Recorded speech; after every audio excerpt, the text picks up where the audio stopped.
금리도 낮아가지고 이자도 얼마 안 되는 자산이 별로 불려지지도 않는 이런 상태에 돈을 이렇게 갖고 있는 사람들이 뭔가 내가 부동자산이나 이런 데에다가 내가 좀 투자해가지고 자산을 계속 불려나가려고 하는 사람들한테 경제적인 여유를 가지려고 하는 그 자체를 원천적으로 봉쇄를 시켜버리는 거예요. 그게 이제 제가 이제 멘탈이 나가려고 하는 거예요, 이게. 이 사람들한테 뭔가 기회를 줘야 되는데 그 기회조차도 박탈하는. 그러니까 이번에 이제 이렇게 취득세, 양도세까지는 내가 이거는 뭐 2년 보유해가지고 팔면 되니까 이거는 내가 인정을 하겠다 이거야. 오늘 이제 방송을 이제 또 이렇게 시작을 한번 해보겠습니다. 오늘 또 이제 22번째 보도자료가 이제 발표가 됐죠. 그 발표하는 내용을 보셨습니까? 내용은 그렇게 어려운 내용은 아니었는 것 같아요. 자료 출력해가지고 한번 훑어봤는데 21번째의 대책을 이렇게 발표를 했는데에서 결과론적으로만 본다 그러면은 잡았는 게 아니고 되려 올라가 버리니까 이렇게 정책을 펼쳐 들어가야 되는데 조급함이 이렇게 들어가 있는 정책이라는 느낌이 딱 들더라고요. 3-4번은 더 나오지 않을까라는 생각이 들어요. 올해 지나기 전에. 저도 이제 간략하게 정리를 좀 해가지고 다시 여러분들하고 한번 읽어보면서 어떤 내용들이 담아져 있는지 한번 읽어보는 시간 한번 가져볼게요.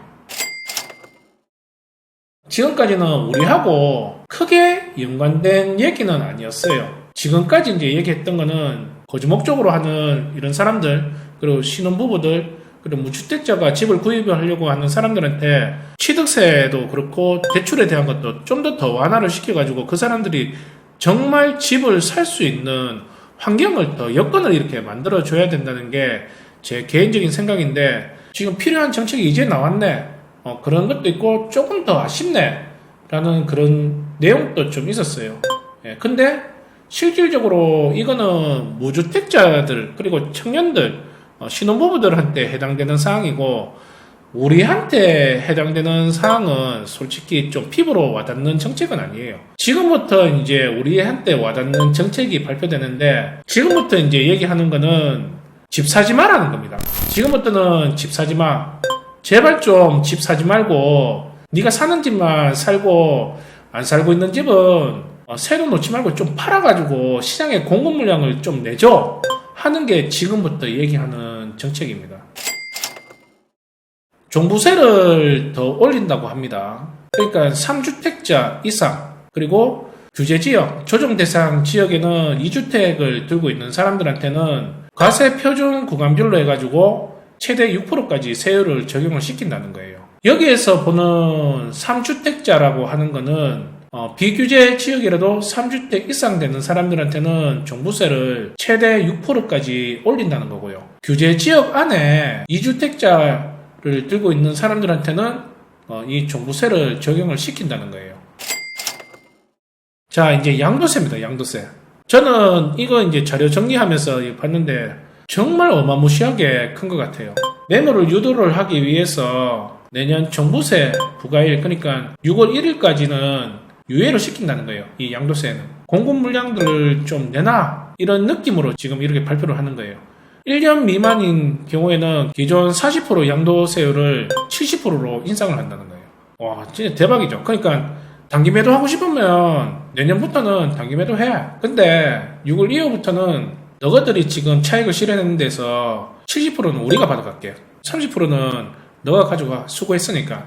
그리고 2년 미만이었을 때는 60%. 2년이 넘었을 때는 기존 세율로 적용이 된다는 겁니다. 그러니까 내가 지금 4,600만 원 차익이 밑으로 이렇게 실현된다 그러면 15% 정도 세율이 발생을 하는 거고요. 2년이 넘어간다 그러면은 4,600만 원 이상 된다 그러면은 과세 표준을 봐야 되겠지만 24% 정도의 세율을 발생한다는 거지. 그런데 1년 안 됐는 단기 매도를 한다 그러면은 내년부터는 70% 정도 양도세가 발생을 한다는 거예요. 그리고 1년이 넘어가고 2년이 안 된 시점에서 내가 주택을 판다라고 하면은 60% 정도의 양도세가 발생을 한다는 거고 2년이 넘어간다 그러면 2년 넘겨가지고 판다 그러면은 기존 과세율로 본다 그러면은 4,600만 원이 안 된다 그러면 15%, 4,600만 원이 넘는다 그러면은 그거는 한 25% 정도의 일반 세율을 적용을 시킨다는 거죠. 지금은 단기 매도를 하셔도 돼요. 12월 16일 전에는 40%, 그리고 1년 지나는 거는 일반 세율로 이렇게 적용되니까 내년 6월 달에부터 이제 여러분들이 낙찰을 받는다 그러면은 단기 매도를 하실 겁니까? 아니면은 집을 안 팔고 2년 정도 보유했다가 이렇게 파실 겁니까? 내가 이렇게 안 물어봐도 이것만 봐도 이제 느끼겠죠? 아, 단기 매도하면 이제 안 되겠네. 2년 정도는 보유했다가 일반 세율로 내가 받아야겠네. 그런 생각을 할 거란 말이에요. 그러니까 이렇게 돼버리면은 시장에 공급 물량이 더 줄어듭니다. 이렇게 되면. 그럼 시장에 공급 물량이 줄어드니까 가격대가 떨어지는 게 아니고 올라갈 여지가 더 많은 거예요. 가격대를 안정시키려고 한다 그러면은 신규 주택들도 공급 물량을 상기 신도시처럼 뭐 30만 가구가 또 들어선다. 근데 그게 지금 당장에 이렇게 이루어지는 게 아니잖아요.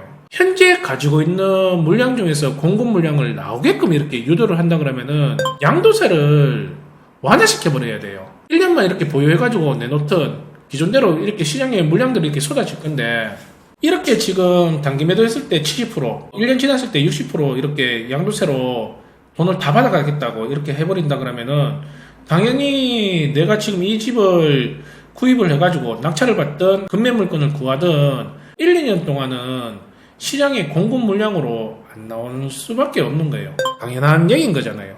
그러면 2년 뒤에부터 물량들이 나올 가능성이 큰 거죠. 그러니까 이거는 공급 확대가 아니고 공급을 줄이는 정책이라고 이렇게 보시면 되는 거예요. 시장의 가격대는 물건이 귀해지니까 좀 더 올라갈 수밖에 없는 환경으로 들어갈 수밖에 없다는 게 제 생각입니다. 그리고 다주택자 중과세율 인상을 이제 한다라고 합니다. 기존에도 중과세가 붙어 있죠. 하나만 들고 있다 그러면은 그거는 기본 세율로 이렇게 적용이 된다라고 이렇게 생각하시면 되는데 규제 지역에 내가 두 채를 이렇게 들고 있다. 그렇다면은 10%의 중과세를 또 하나 더 맞습니다. 내가 지금 25% 정도 양도세를 내야 된다라고 하면은 34%의 양도세를 내는 거죠. 주택수가 3개라 그러면은 또 여기에 20% 정도 중과세를 붙는 거예요. 이것만 해도 되게 큰 거죠. 그런데 한 번 더 이렇게 올린다라고 합니다.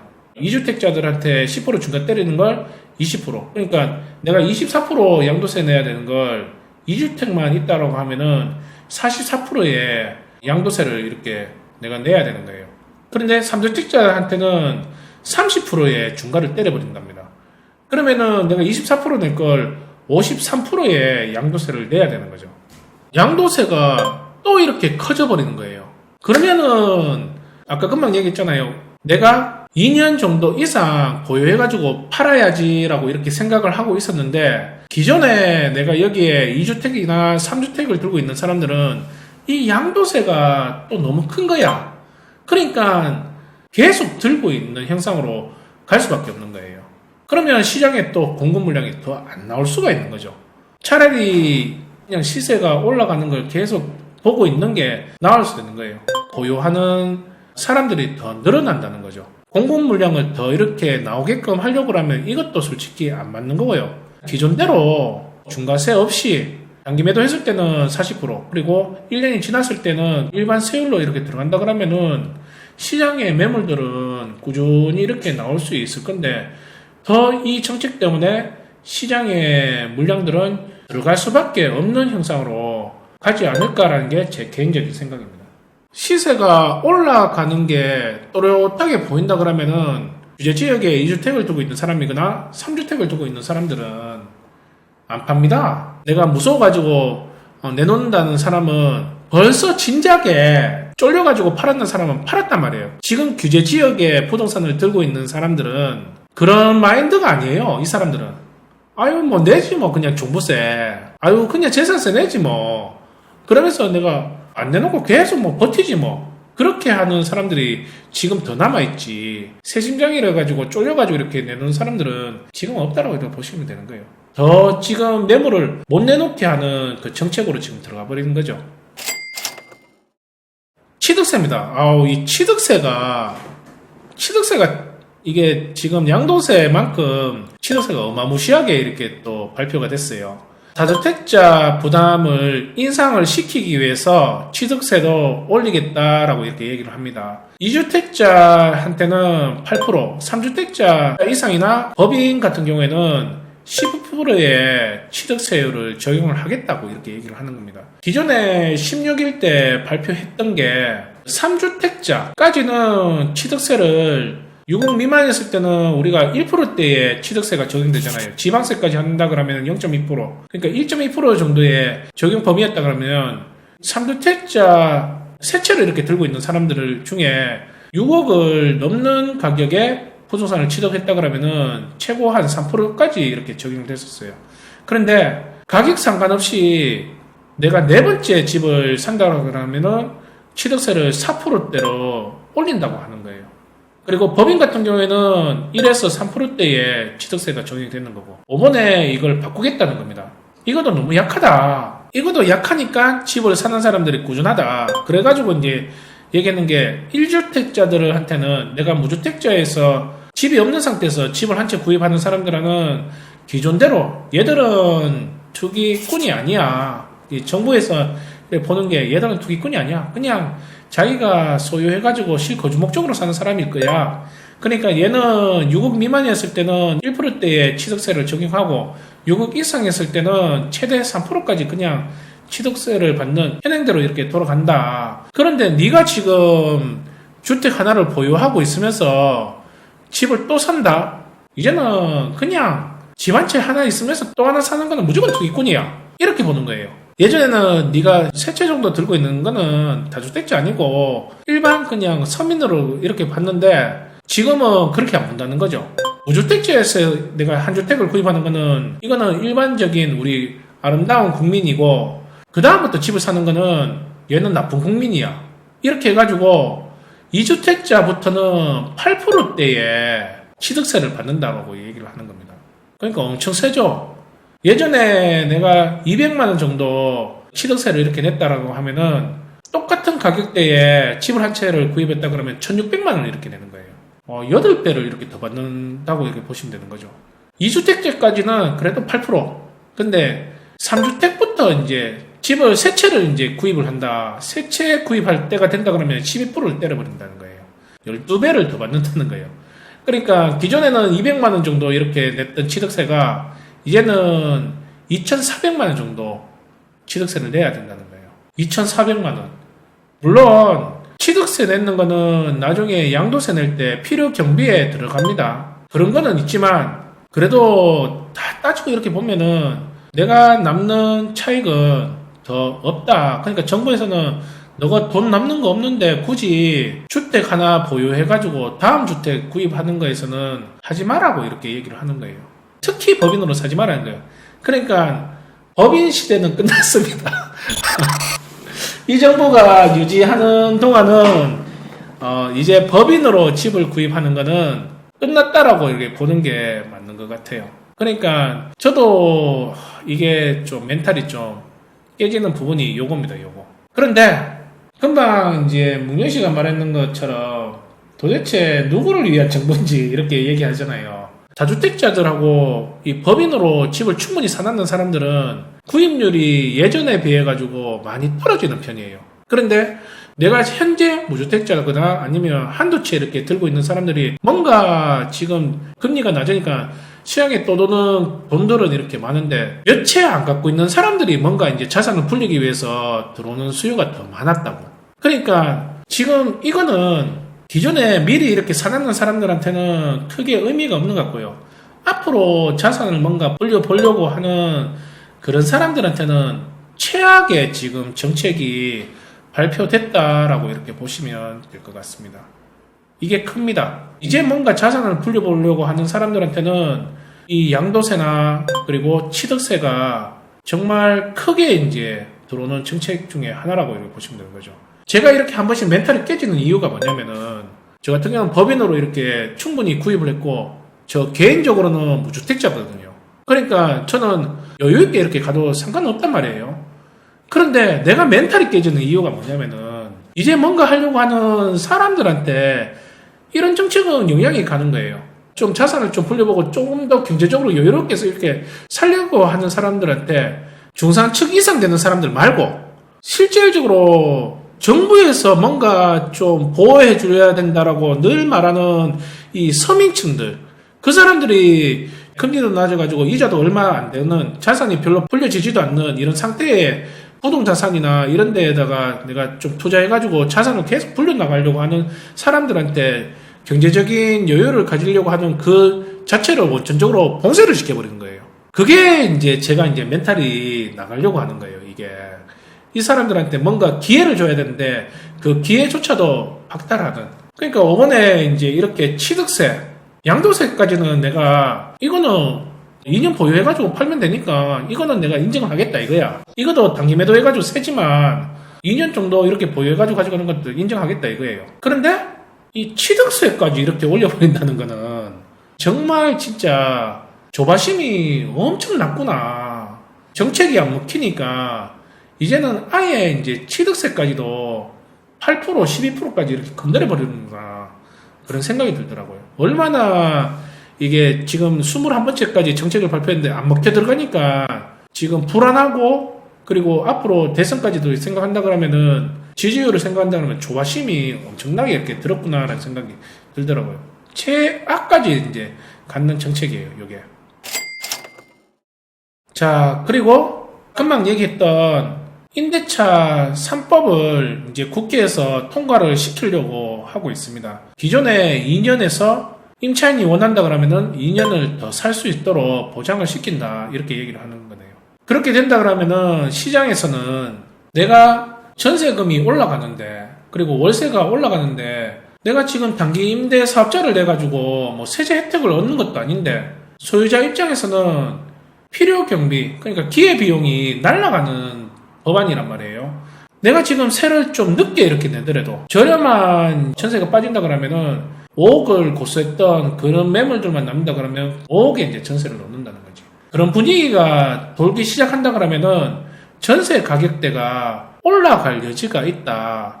이런 걸 국회에서도 생각을 하고 이런 것도 좀 보고 주택 3법을 적용을 하는 데서 뭔가 보완책을 좀 적용을 시켜야 된다라고 하는 기사가 이렇게 떴는 거예요. 주택 3법의 주요 내용은 뭐냐면은 전월세 신고제입니다. 기존에는 이 아파트에 세를 놓는다 그러면은 상가 같은 경우에는 의무적으로 간이사업자를 내든 일반 관세자를 이렇게 내든 신고가 들어갔단 말이에요. 그런데 이제 이 아파트나 주택도 30일 내에는 신고가 들어가야 됩니다. 그걸 이제 적용을 시키겠다고 국회에서 이제 통과시키겠다고 하는 게 전월세 신고제고요. 그리고 전월세 상한제 같은 경우에는 최대 올릴 수 있는 월세 가격이 5% 정도, 전세도 5% 정도, 임차료에서 5% 정도밖에 못 올리는데 이것도 너무 높다. 금리하고 물가 상승률을 이렇게 보고 5%도 비싸니까 조금 더 낮춰가지고 올릴 수 있는 방안으로 국회에 통과를 시키겠다. 그렇게 생각하는 게 이제 전월세 상한제고요. 그리고 이 계약갱 신청구권 같은 경우에도 주택임대차 보호법을 다시 개정을 해가지고 기존에는 2년 정도 임대차 계약을 했다 그러면은 한 번 더 연장해가지고 임차인이 살고 싶다 그러면은 2년을 더 살게끔 주택임대차 보호법에 현행해서 또 개정을 시킨다는 거예요. 이것도 적다.